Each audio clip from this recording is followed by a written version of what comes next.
Quais os principais grupos que faziam oposição à igreja primitiva? Quais eram os setores da sociedade que mais perseguia a igreja de Jerusalém? E qual era o segredo para esta igreja não parar diante de tanta perseguição? São assuntos como esse que nós iremos ministrar na nossa 7ª aula do nosso 3º trimestre de 2025. E eu quero convidar você a mergulhar conosco nessa aula. Eu tenho certeza que vamos aprender muito através da palavra de Deus. Esse 3º trimestre de 2025, que está sendo comentado aí pelo pastor José Gonçalves, um excelente comentarista, e essa lição está cada vez mais maravilhosa, nos trazendo aí um pouco da história da igreja primitiva, baseada aí os seus estudos, sempre no livro de Atos dos Apóstolos. Então esse é o nosso canal. Eu sou o pastor Renato Bronchenk. Não se esquece de dar aquele joinha, de fazer a sua inscrição e de ativar o sininho. E é muito importante também que você deixe o seu comentário para que você possa receber sempre em primeira mão as nossas postagens aqui no nosso canal. Postagens que tem como objetivo edificar a sua vida, te informar, te trazer conhecimento da palavra de Deus, tá bom? Então vamos ao nosso tema de hoje. Uma igreja que não teme a perseguição.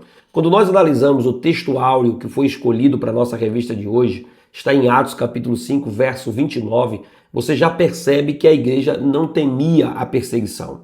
Olha a declaração de Pedro e dos apóstolos dizendo: mais importa obedecer a Deus do que aos homens. Uma declaração como essa já era de alguém que estava disposto a não temer o que viria depois, as perseguições que iriam se levantar a partir dali. Os apóstolos estavam preparados e convictos de que iam passar por perseguições. Quando analisamos a verdade prática que foi escolhida para essa aula, diz o seguinte: em relação à igreja verdadeiramente cristã, há duas verdades que são inegáveis e nós não podemos fugir dela. A primeira é: a igreja sempre será perseguida. Não há como a igreja não ser perseguida. Isso é uma verdade inegável, porque sempre a igreja vai estar na contramão dos valores do mundo. Segundo, Deus sempre protegerá a sua igreja. Então fique certo disso, são duas verdades importantes que você precisa colocar no seu coração. A gente passa por perseguição, mas Deus sempre protege a sua igreja. E essa lição de hoje, ela tem pelo menos 3 objetivos. O primeiro é explicar os motivos e as esferas da perseguição enfrentada pela igreja primitiva. Nós vamos mostrar em que áreas, em que setores a igreja mais enfrentava a perseguição. Vamos tentar explicar isso para você. Segundo, nós vamos demonstrar como Deus protegeu a sua igreja através de livramentos e da intercessão que os irmãos faziam, orando ao Senhor, buscando ao Senhor, e Deus sempre se manifestando, dando livramento aos seus servos. E em terceiro, nós iremos encorajar os alunos a permanecerem firmes na fé, mesmo diante das adversidades que nós possamos passar aqui no tempo presente. Então, dito isso, vamos à nossa introdução de hoje. E nesta lição, nós iremos mergulhar em uma realidade que acompanha a igreja desde o seu nascimento. Quando a igreja surgiu ali em Jerusalém, a igreja sempre passou por oposição e por perseguição. Isso é algo que acompanha a igreja, não é novidade, não é da agora, não começou agora. Desde a sua fundação, a igreja sempre passou por perseguições e por tempos difíceis.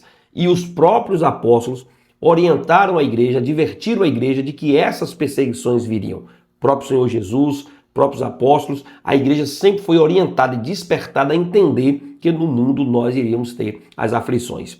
Porque a fé cristã, por sua essência, exclusivamente sua essência, ela tem um compromisso com a verdade de Deus.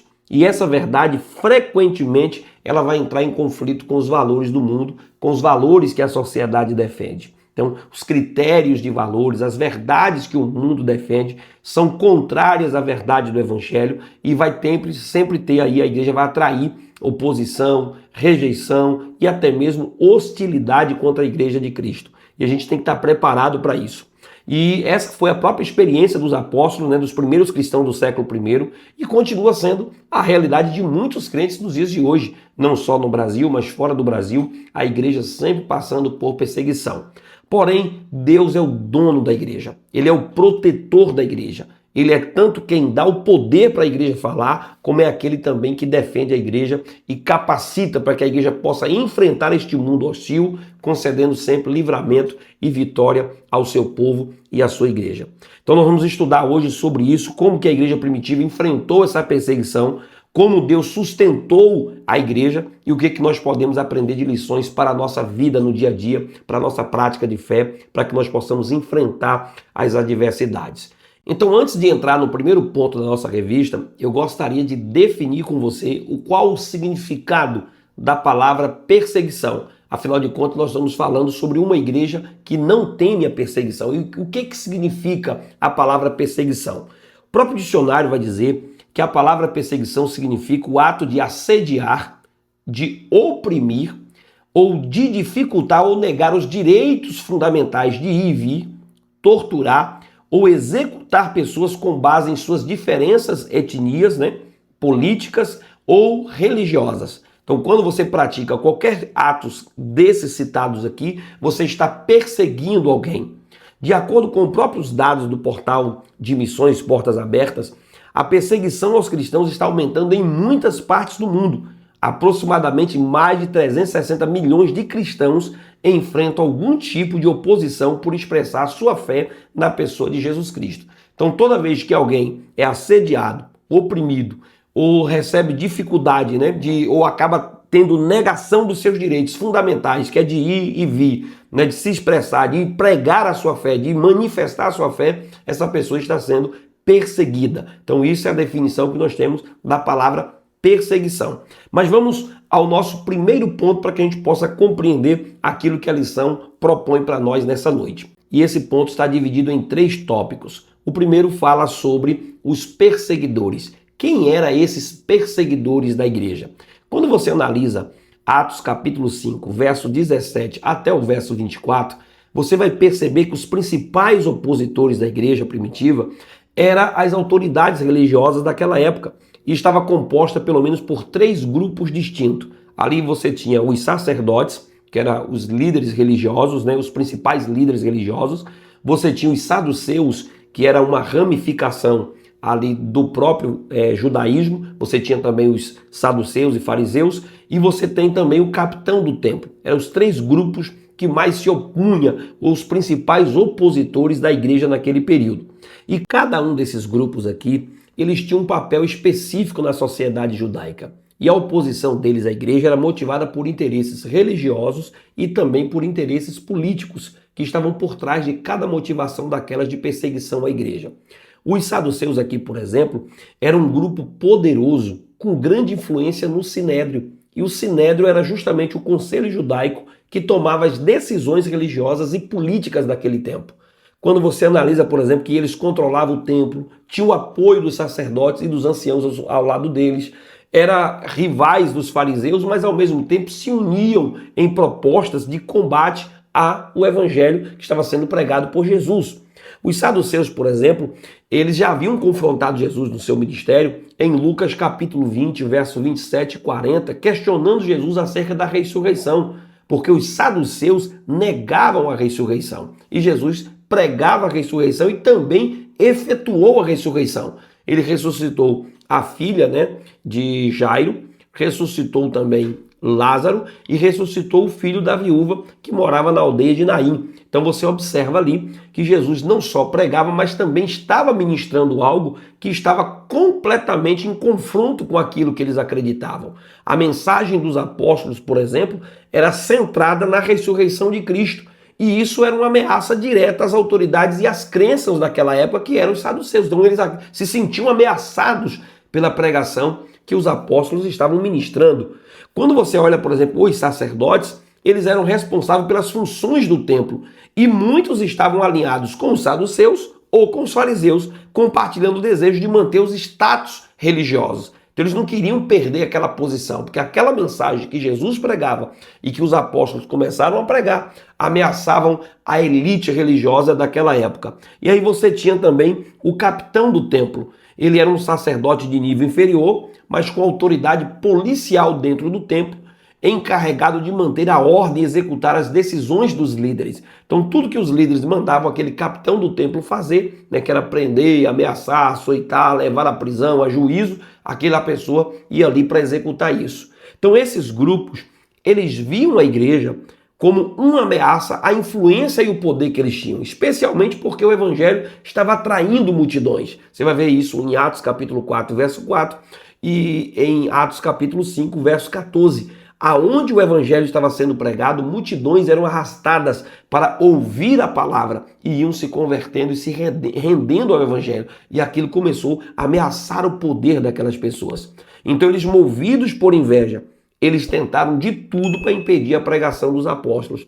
Atos capítulo 5, verso 17, destaca que a motivação dos saduceus era inveja, né? Que é no grego zelos, mas era ali um ciúme ardente causado por um impacto da mensagem dos apóstolos. Ou seja, não é a ideia de zelo como aquele que quer proteger, conservar, mas era a ideia de quem estava ardendo em ciúmes por causa do impacto que a pregação do evangelho estava causando na sociedade.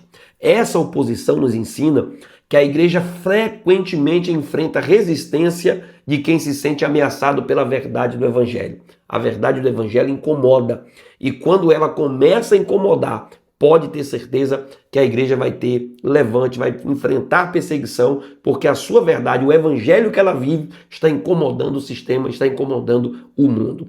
Mas vamos ao nosso segundo tópico: esferas da perseguição, ou setores em que a igreja era perseguida. A perseguição contra a igreja primitiva, ela ocorria em duas esferas principais, tanto na área religiosa como na área política. E em cada uma delas as motivações eram distintas, separadas, mas sempre com o mesmo objetivo, que era silenciar a igreja, calar a voz da igreja para que a igreja não pudesse falar mais. Quando a gente analisa na esfera religiosa, você vai ver em Atos capítulo 5, verso 17 a 18, e Lucas registra isso, que os líderes religiosos estavam movidos por inveja. Eles tinham inveja do que os apóstolos estavam conseguindo fazer e eles não conseguiam. Veja que diversas vezes, quando Jesus estava pregando, a população, o próprio povo fazia essa comparação. Veja como ele prega, ele não prega como os demais, prega com poder e com autoridade. E isso começou a causar uma inveja neles, porque eles não conseguiam mais se comunicar com o povo, falar com as pessoas. Veja que a igreja estava crescendo rapidamente, ganhando a admiração do povo. Atos capítulo 2, verso 47...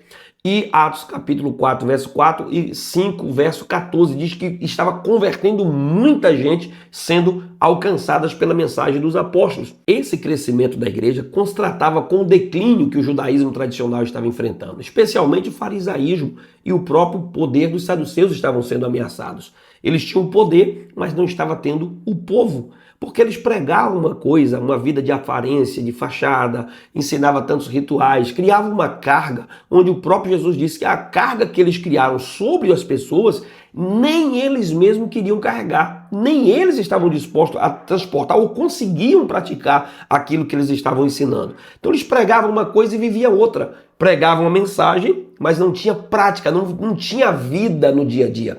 Enquanto que os apóstolos ensinavam com poder e com autoridade. A mensagem dos apóstolos, né, que proclamava Jesus como Messias e ressuscitado, desafiava diretamente as crenças e a autoridade dos líderes religiosos daquele período.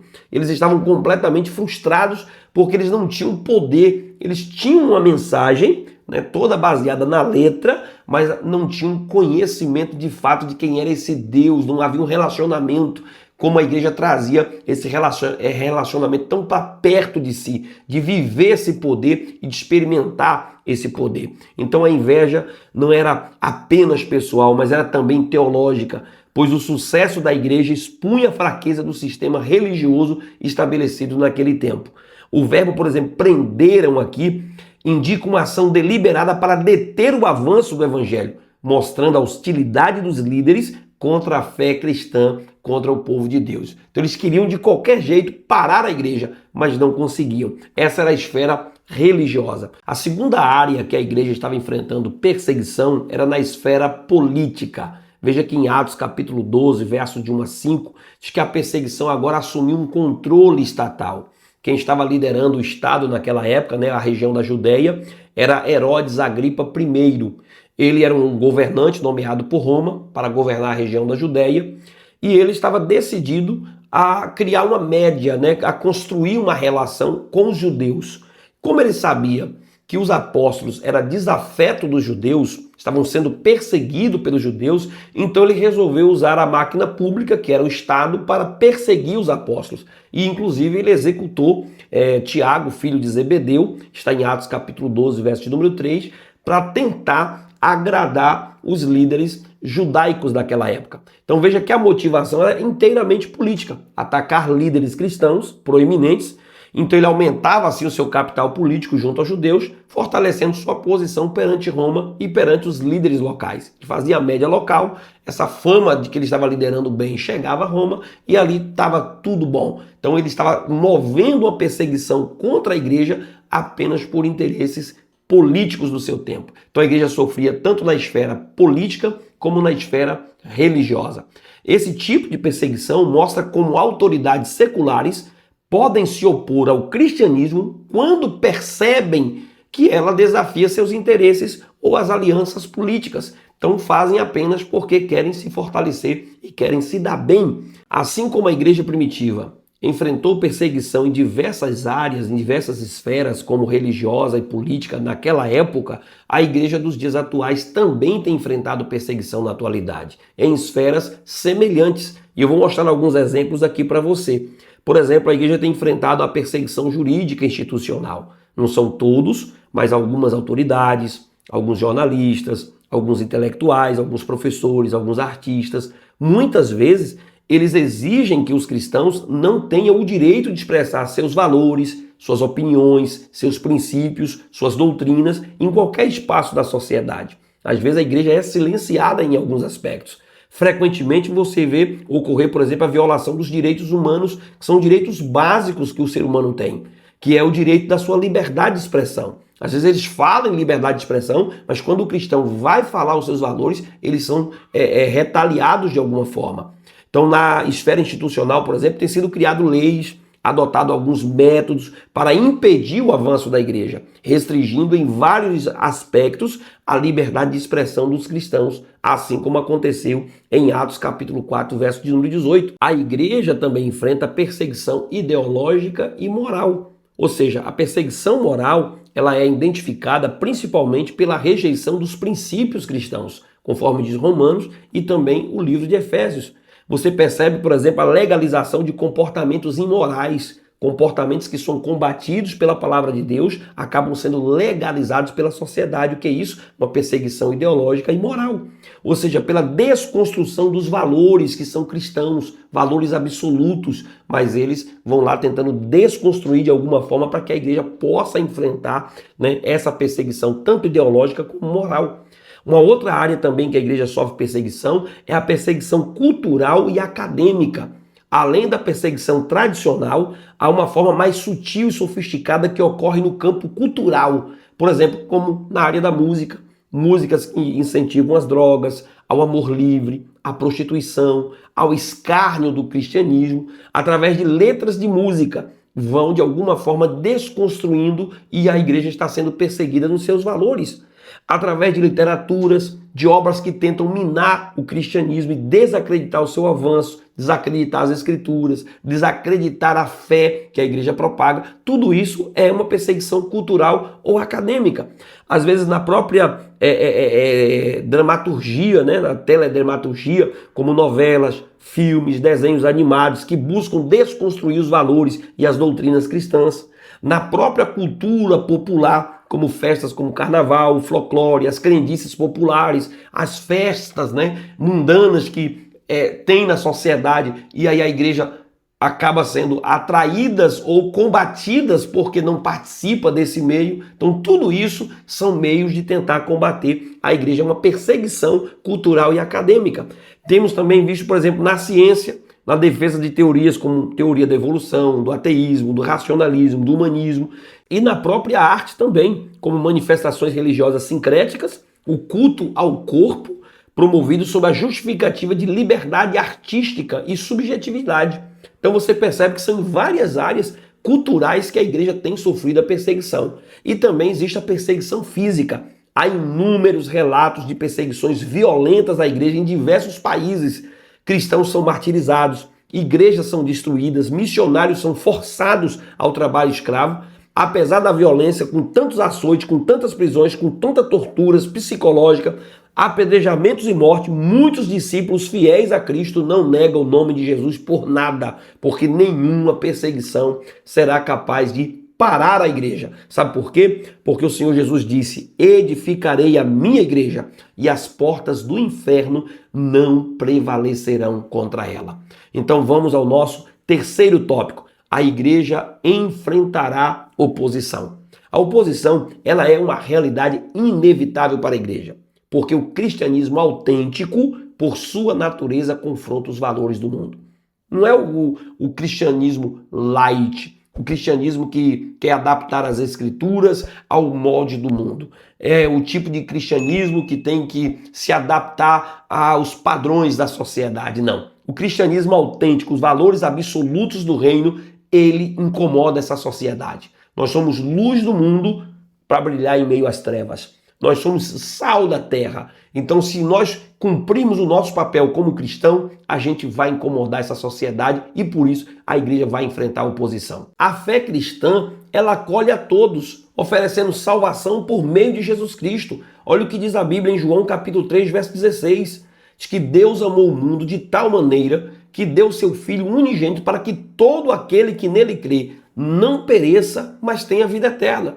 Mas a mesma Bíblia que diz que Jesus ofereceu salvação a todos os homens, ela também diz que há exclusividade no nome dele. Só ele pode salvar o homem. Não há outro mediador. Ela estabelece princípios claros sobre isso. O próprio Jesus disse em João capítulo 14, verso 6, que ele é o caminho, a verdade e a vida. O próprio apóstolo Paulo disse para Timóteo que só há um mediador entre Deus e o homem, Jesus Cristo. Então a mesma Bíblia que diz que aceita todos, ela estabelece princípios, e esses princípios é que Cristo é o único que pode salvar o homem dos seus pecados. E a mesma Bíblia que oferece salvação a todos e fala que Jesus é o único Salvador, é a mesma que vai também nos fazer um chamado para a santidade. 1 Pedro capítulo 1, verso 15 a 16. Diz: assim como Deus é santo, ele quer também que os seus filhos, os seus seguidores também sejam santos, vivam uma vida de santidade. Então esses princípios muitas vezes são vistos como antiquados ou intolerantes por uma sociedade que valoriza o relativismo e o secularismo. Então isso vai em confronto com os valores que essa sociedade quer defender. Isso entra em choque. E aí é onde eles acham que o evangelho, que a igreja precisa ser combatida. No primeiro século, por exemplo, os apóstolos enfrentaram prisões, ameaças e até martírio por causa dessa mensagem. Hoje a perseguição pode se manifestar de forma diferente, como discriminação, cancelamento, ridicularização das redes sociais, pressões culturais para que os cristãos possam abandonar os seus valores, para que possam negociar os seus princípios. Mas quem serve a Cristo, meu querido, quem se entregou a Jesus de verdade, não negocia princípios, não negocia valores das Escrituras para agradar, para ter espaço. Não. A gente precisa viver um evangelho que agrada ao nosso Senhor e Salvador Jesus Cristo.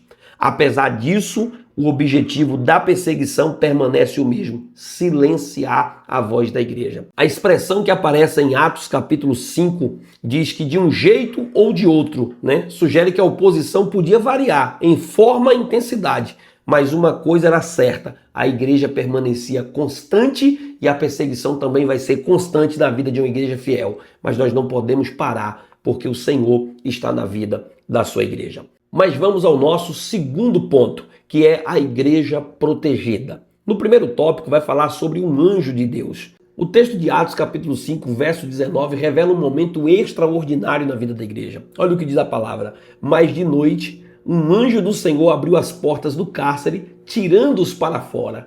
Querido, veja que no meio da perseguição, quando os apóstolos foram presos pelos líderes religiosos, sendo perseguidos de forma sobrenatural, Deus envia um anjo para libertar os seus discípulos, os seus apóstolos, os seus servos que estavam ali presos. E você observa que essa não é a única ocorrência. de um anjo intervindo para libertar os apóstolos, para salvar os seus filhos. Em Atos dos Apóstolos aparece várias vezes, por exemplo, quando Pedro estava preso na prisão, em Atos capítulo 12, verso de número 7, apareceu um anjo ali. Na orientação de Filipe na sua missão evangelística, em Atos capítulo 8, verso de número 26, na visita do centurião Cornélio, em Atos capítulo 10, verso de número 3, um anjo também aparece ali. No encorajamento de Paulo durante a tempestade que estava em alto mar, no capítulo 27 de Atos, todas essas vezes um anjo do Senhor apareceu ali. A palavra anjo aqui, ela significa mensageiro, indicando que esses seres espirituais são enviados por Deus para cumprir seus propósitos. Olha o que diz Hebreus capítulo 1, verso número 14. Espíritos ministradores enviados para servir a favor daqueles que hão de herdar a salvação.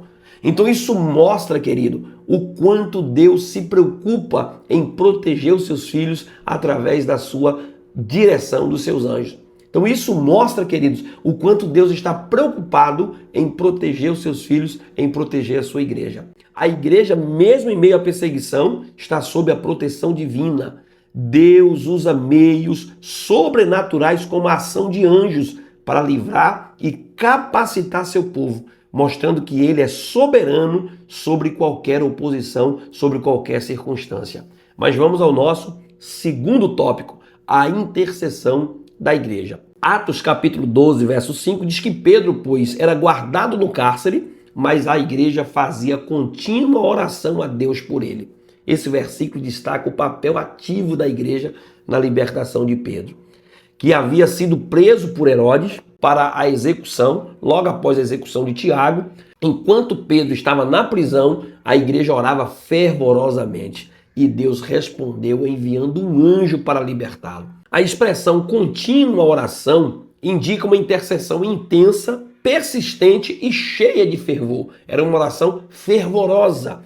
É bem significativo isso que Lucas menciona a oração da igreja, mostrando que ela não era passiva diante da perseguição, mas ela se unia em clamor a Deus. Não era a igreja que estava apenas com medo e ali acuada com medo do inimigo, não. A igreja ela ia para cima, ela orava, se reuniu para orar. Olha que os apóstolos estão perseguidos. Pegar uma reunião de oração orando ali era um momento crucial na vida da igreja. Mas a igreja estava orando e intercedendo para que Deus desse a liberdade para Pedro. A igreja estava ativa na oração.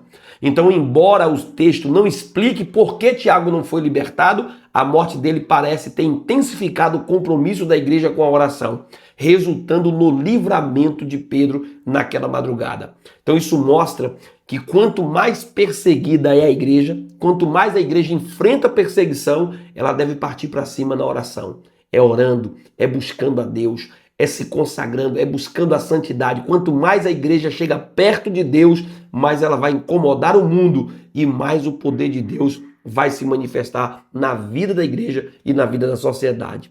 Então isso nos ensina que a intercessão coletiva da igreja é um instrumento poderoso que Deus usa para agir em favor do seu povo. E eu acredito, querido, que estamos precisando mais do que nunca orar e interceder pela nossa cidade, pelo nosso estado e pelo nosso país. Orar de forma constante pelas nossas autoridades para que Deus possa agir em favor do seu povo. Estamos vivendo tempos difíceis e trabalhosos, mas é por meio do clamor, da oração, da intercessão da igreja que a gente vai conseguir sobressair de todas essas perseguições e lutas que a igreja tem enfrentado nos dias atuais. Mesmo em momentos de perda ou incerteza, a igreja é chamada a perseverar em oração, confiando na soberania de Deus, porque Ele é soberano e está no controle de todas as coisas. E no terceiro tópico, nós vamos falar sobre o valor da oração. A oração é essencial para a igreja, especialmente em tempos de perseguição. O livro de Atos está repleto de exemplos de oração. Você vai ver em Atos capítulo 4, verso 31, que após os crentes orarem, o lugar tremeu e eles foram cheios do Espírito Santo. Você vai ver em Atos capítulo 9 também que Paulo, ainda cego, recebeu uma visão de Ananias orando por sua cura. Veja, por exemplo, em Atos capítulo 10 que Cornélio, em oração, foi visitado por um anjo. Você vai ver em Atos capítulo 8, verso número 15, os apóstolos oraram para que os samaritanos recebessem o Espírito Santo. Então esses episódios mostram que a oração move o coração de Deus e desencadeia a sua ação sobrenatural. Quando a igreja ela ora, ela entra em sintonia com a vontade de Deus e ela consegue receber os seus benefícios e receber a dimensão sobrenatural do Espírito Santo.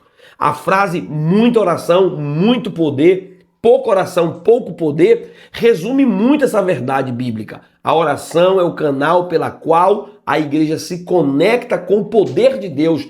Ela entra em sintonia com os céus e ela consegue receber a presença do Espírito Santo. A palavra oração em Atos frequentemente está associada a momentos da intervenção divina. Já viu falar aí, por exemplo, na senha do Wi-Fi, né? Você tem ali todos os sinais de internet passando no ambiente que você está e às vezes você está sem a conexão, você não tem a senha, você não consegue se conectar. Está tudo disponível, os dados, os vídeos, o acesso total está ali, mas você não consegue se conectar. Mas quando você se conecta, você consegue receber tudo que está disponível ali. Só uma ilustração para você entender o que é se conectar com Deus através da oração. A oração, meu querido, é o alicerce da nossa comunhão com Deus. É a força que sustenta a nossa vida espiritual. Se queremos viver uma vida vibrante e vitoriosa, precisamos fazer a oração uma prioridade na nossa vida. Reserve tempo diário para falar com Deus. Seja em silêncio, com clamor, ou de forma coletiva com mais irmãos, mas ore com fé, sabendo que Deus ouve. Ore no carro, no trânsito, no trabalho, onde você estiver, ore, porque Deus responde à sua igreja. Mas vamos ao nosso terceiro ponto, a igreja destemida. O primeiro tópico vai falar sobre o testemunho com poder. Veja que logo após eles serem libertos da prisão por um anjo do Senhor, a Bíblia diz que os apóstolos eles não se intimidaram. Eles foram para onde? Para o templo pregar. Não ficaram com medo da perseguição. Veja o que diz, por exemplo, em Atos capítulo 5, verso 25. Eis que os homens que puseste no cárcere estão no templo em pé, ensinando. Ou seja, eles estavam com ousadia pregando a palavra, ensinando para as pessoas que estavam ali. E aí foi alguém relatar lá às autoridades. Olha, eles estão lá pregando. Não tem homens que vocês prenderam? Estão dentro do templo pregando, ensinando.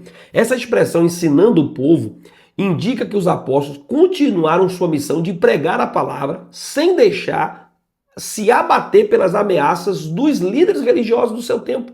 Essa coragem ela não vinha de uma própria coragem, mas do poder do alto prometido por Jesus em Lucas capítulo 24 e em Atos capítulo 1. Eis que vos dou poder para ser minhas testemunhas. Então está mostrando que os discípulos se tornaram testemunhas do Evangelho, testemunhas do poder de Deus, sem nenhum medo do que estava para acontecer.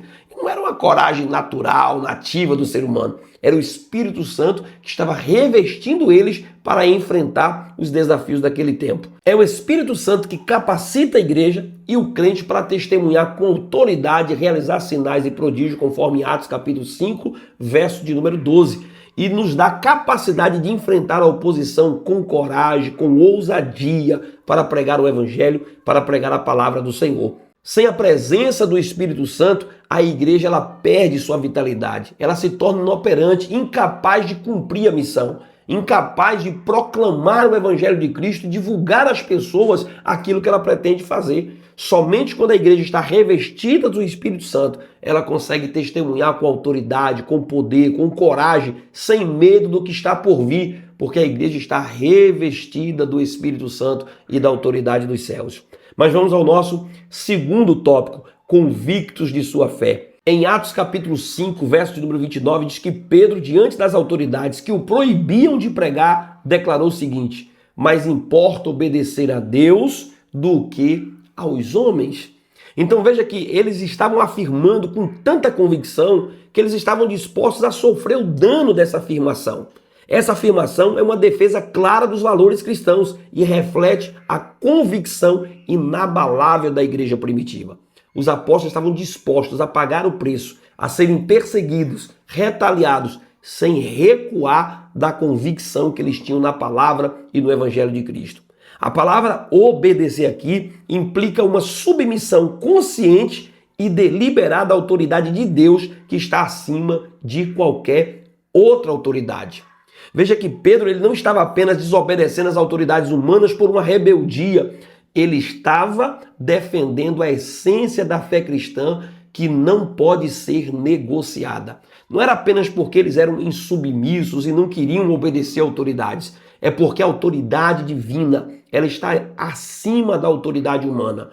Veja, por exemplo, as parteiras, que temendo a Deus, não obedeceu às ordens de Faraó para destruir aquelas crianças no Egito. Veja, por exemplo, o caso de Daniel, que não atendeu à exigência do rei de não orar. E ele foi lá e orou. E a Bíblia diz que por causa disso ele sofreu as consequências.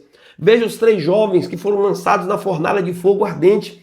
A Bíblia diz que eles foram lançados porque não se curvaram à estátua que o rei exigiu que eles fizessem.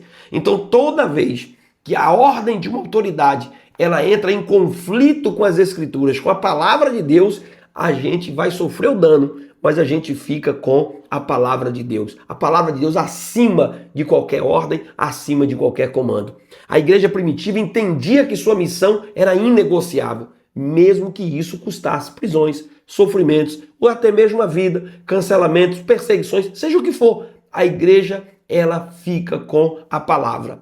Esse princípio também pode ser usado também para fundamentar a firmeza da nossa fé em contextos onde o Estado exige algo contrário aos valores cristãos, como temos visto nos casos históricos e modernos, onde crentes enfrentam leis injustas, mas permanecem fiéis a Deus, independente de qualquer retaliação ou perseguição. Sendo assim, querido, essa desobediência não é uma rebeldia, mas é uma postura fundamentada na convicção de que a obediência a Deus ela é primordial. As Escrituras, a palavra de Deus, acima de qualquer coisa. Quando a gente obedece a palavra do Senhor, ele se encarrega de guardar. Eu sei que há consequências quando você escolhe viver de acordo com a palavra. Olha o que Paulo orientou a Timóteo. Timóteo, quem quiser viver uma vida piedosa, enfrentará sofrimento, enfrentará muitas tribulações. Mas tenha certeza de uma coisa, o Senhor está conosco, querido. A igreja destemida é aquela que é movida pelo Espírito, permanece fiel na sua identidade, mesmo diante das pressões externas ou internas. A igreja permanece fiel porque ela está disposta a guardar a palavra acima de qualquer coisa. E eu quero concluir essa aula dizendo para você que a igreja, quando ela é fortalecida pelo Espírito Santo, ela enfrenta perseguições com coragem, pois Deus protege e capacita os seus filhos. A perseguição é uma realidade comum no cristianismo bíblico. Ela não é uma exceção, não é uma coisa que acontece uma vez ou outra. Toda vez que você for viver os verdadeiros valores do reino de Deus, você vai passar por algum tipo de perseguição. Embora ninguém deseja sofrer, os crentes devem estar preparados para a oposição, mantendo o foco em Deus, que nos guarda, e sabendo sempre que Ele vai nos capacitar para testemunhar com ousadia em meio às diversidades. Se esse conteúdo, se esse assunto tocou o seu coração, meu querido, então não se esquece de dar aquele joinha, de fazer a sua inscrição, de ativar o sininho e de deixar aqui um comentário. Ore pela minha vida, eu oro pela sua e que Deus assim nos abençoe. Até a próxima aula, em nome do Senhor Jesus. Deus te abençoe.